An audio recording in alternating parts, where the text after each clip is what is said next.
Welcome back for the finale of What If Ahsoka Stayed in the Jedi Order. Thank you for all your support on the other parts of this What If. If you haven't seen them, the links will be in the description below. The Jedi stare at each other in wonder as the activity on Kamino reflected what they had intercepted from Admiral Trench. Suddenly, the hologram of Shaak Ti began to shudder and fire from Separatist droids headed her way. In the background, General Grievous was swiping clones away with his mechanical limbs and dueled the Jedi Master. The Jedi Council immediately sent Obi-Wan, Anakin and Ahsoka to Kamino, but leaving Coruscant, they lost contact with Master T and venture to the planet again. As they see the planet on their navigational computers, they are met by a Separatist blockade from the fleet of General Grievous.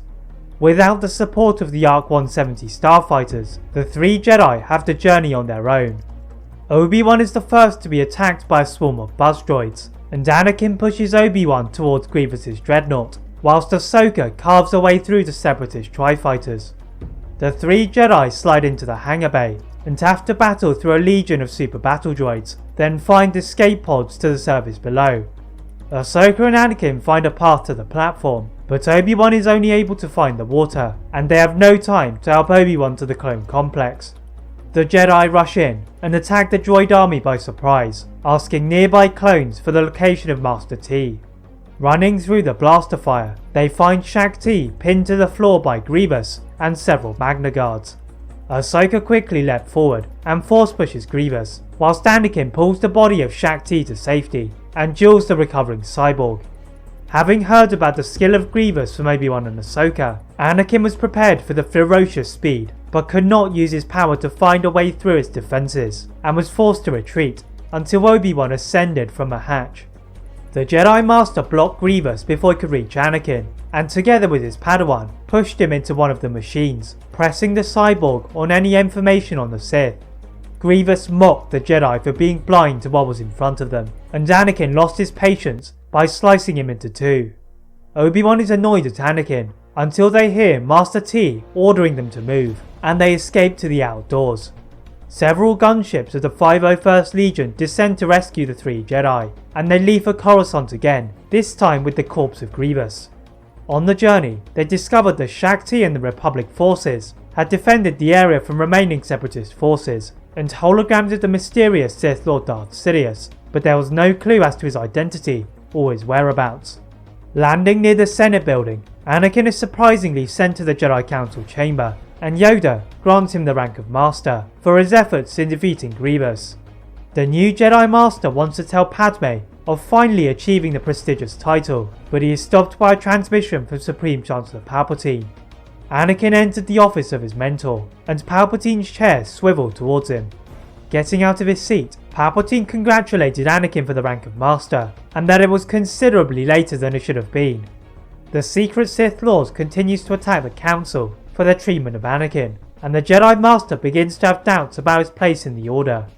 In that moment, the doors to the office flew open, and Mace Windu led a group of Jedi Council members.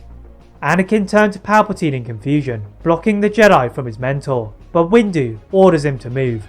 Taking a seat opposite the Chancellor's desk, he begins to ask Palpatine about his involvement in the war, and as he had expected, he skillfully evaded the questions, until Master Windu presented evidence recently obtained by Master T. The Master of the Order brought out a small holoprojector, and it showed the hooded Darth Sidious telling Kamino and Prime Minister Lama Su that his control over the Senate would soon lead to control over the galaxy. The Jedi rise to their feet and ignite their lightsabers, ready to arrest the Sith Lord, until the desk sent them back into the office walls. Palpatine stood from his seat, and his lightsabers were summoned from the sleeves of his robes. Walking past the still confused Anakin, Palpatine decapitated several Jedi Masters, and dueled with Obi-Wan.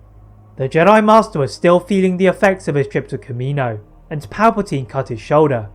Anakin's confusion turned to anger, and he made a move to attack, but was projected into the window by a force-lightning attack, watching as Windu cut off Palpatine's hands. Palpatine begged Anakin to help, but he was cut short by two blades protruding through his torso, as Ahsoka had arrived from nowhere and killed the Sith Lord, who had nearly ruined her life as a Jedi. Justice had been served. That is it for What If Ahsoka Stayed in the Jedi Order. If you enjoyed this, please like this video, turn on that notification bell, subscribe to this channel and my other channel What If Films for more what ifs. And as always, leave a comment on what if you'd like to see next and how I can improve my videos. Thank you all very much for watching and see you next time.